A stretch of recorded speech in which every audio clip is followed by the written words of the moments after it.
Hello, welcome to Sri Spoken English. This is Aruna Rani. In the previous class, we completed the usage of present continuous tense with structures and examples. Here, I have come up with some more examples.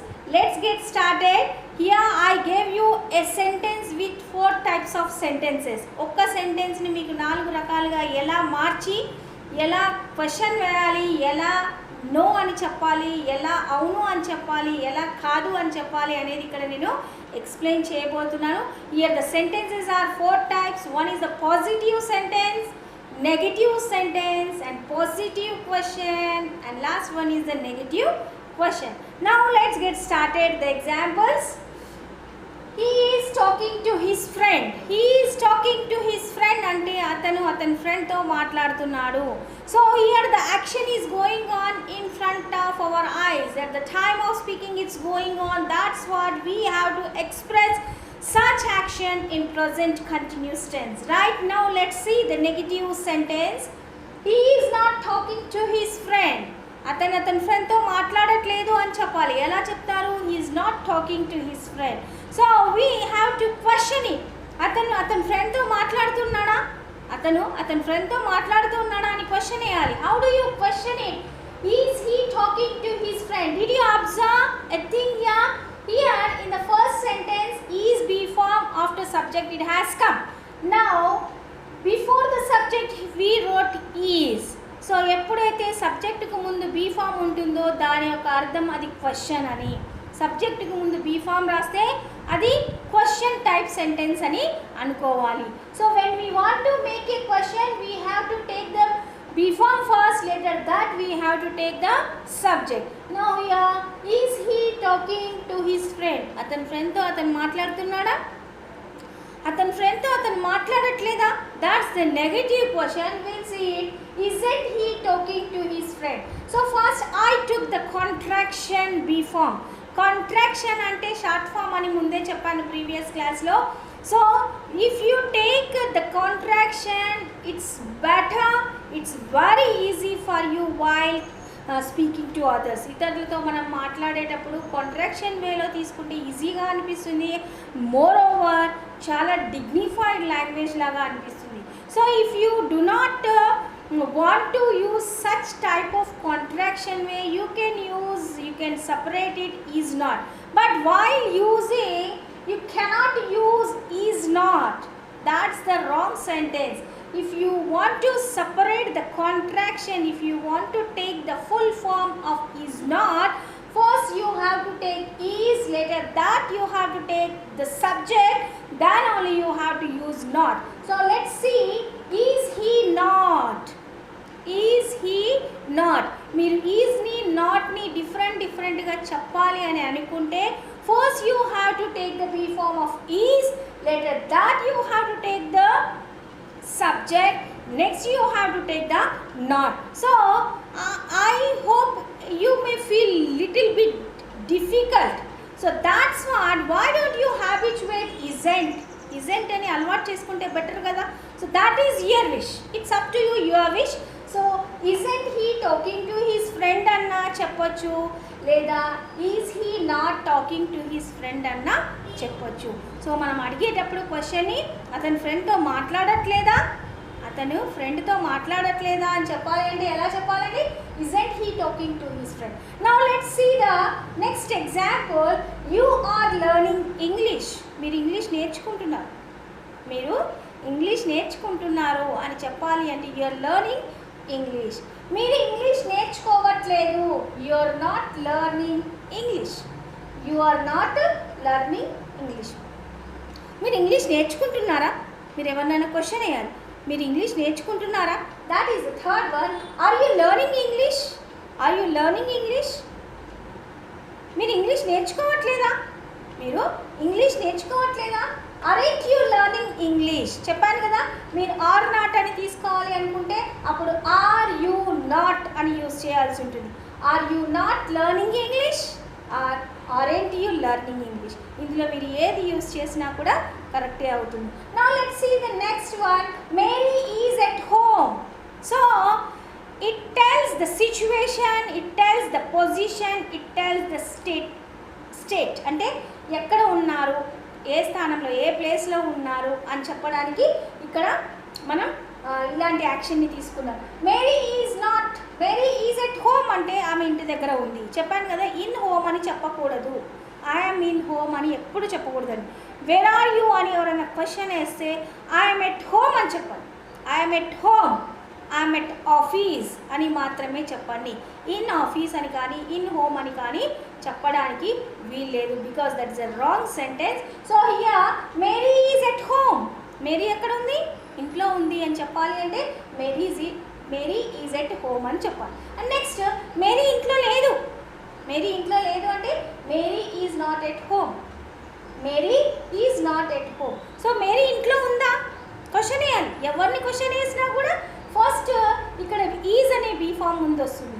Is Mary at home, is Mary at home, is Raghu at home, is ma'am at home, ఇలా మనం question వేసి అడగాలి.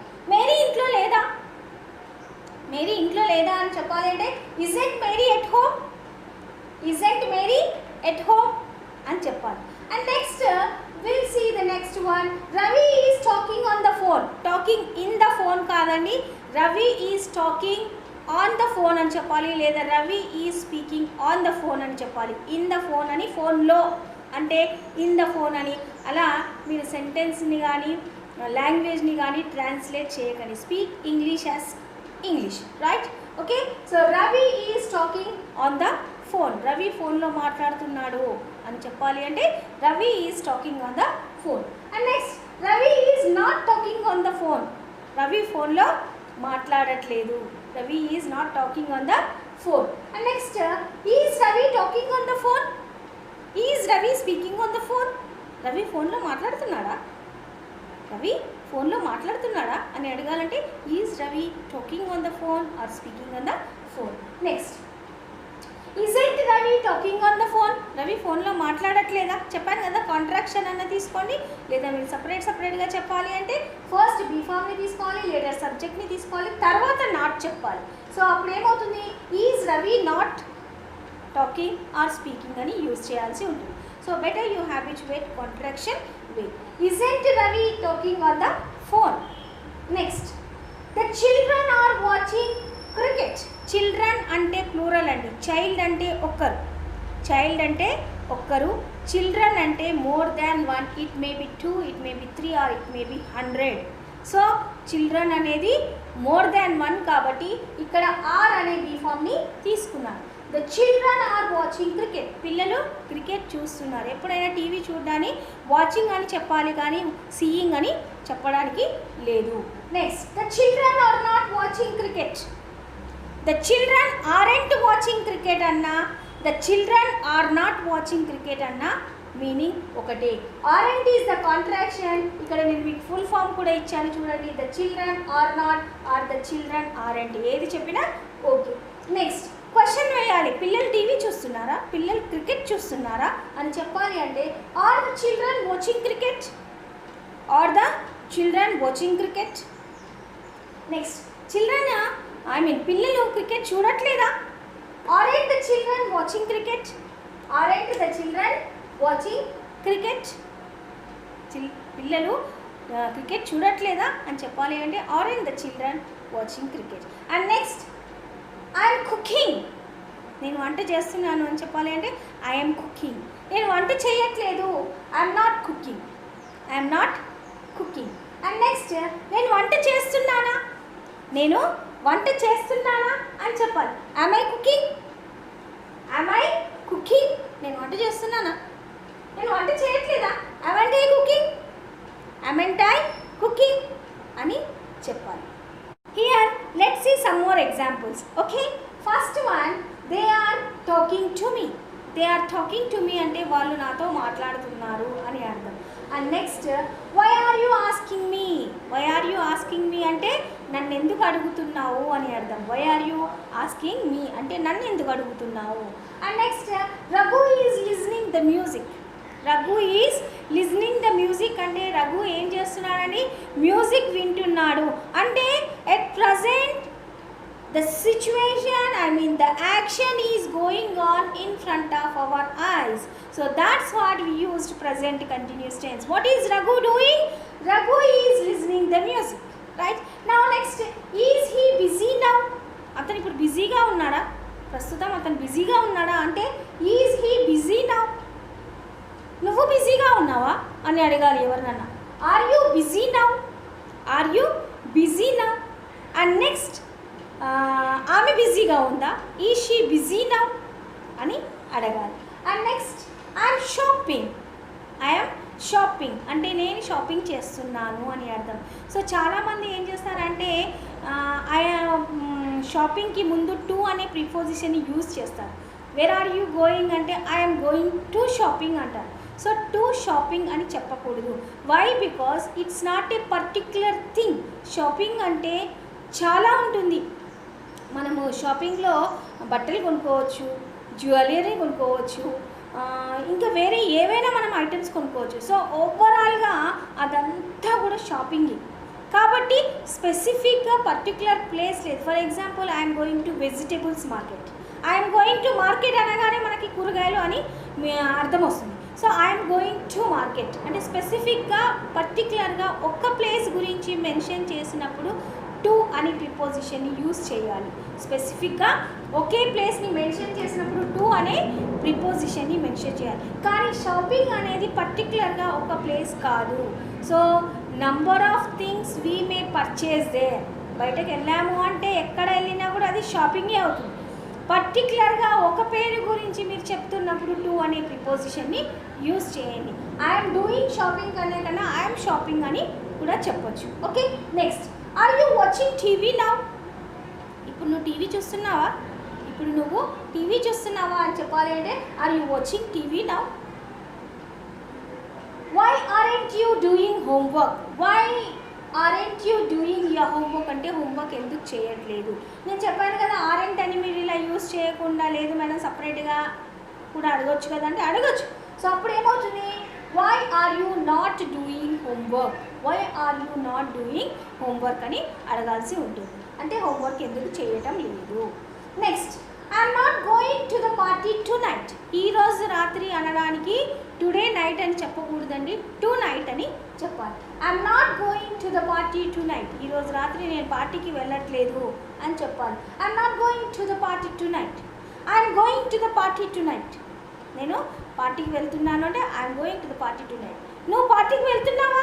Are you going to party tonight? Question వేసేటప్పుడు are you going to party tonight అని చెప్పాలి. Next, are you coming with us?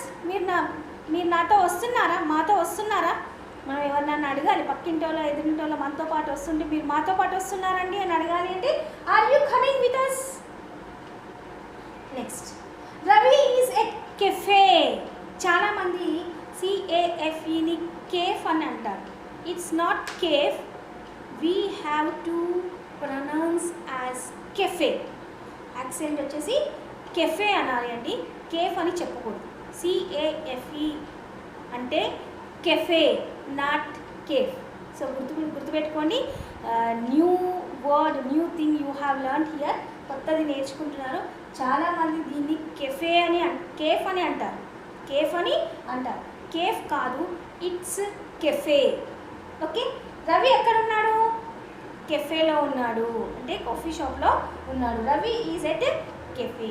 So these examples మీరు బాగా చదవండి, అవసరమైతే నోట్ చేసుకోండి, ఇతరులతో మీరు మాట్లాడండి, యూజ్ చేయండి. అప్పుడు మాత్రమే ఇవి మనకు బాగా గుర్తుంటాయి. So we completed the usage of present continuous tense with structure, examples and lot of examples also I gave you. చాలా ఎగ్జాంపుల్స్ నేను మీకు ఇచ్చాను.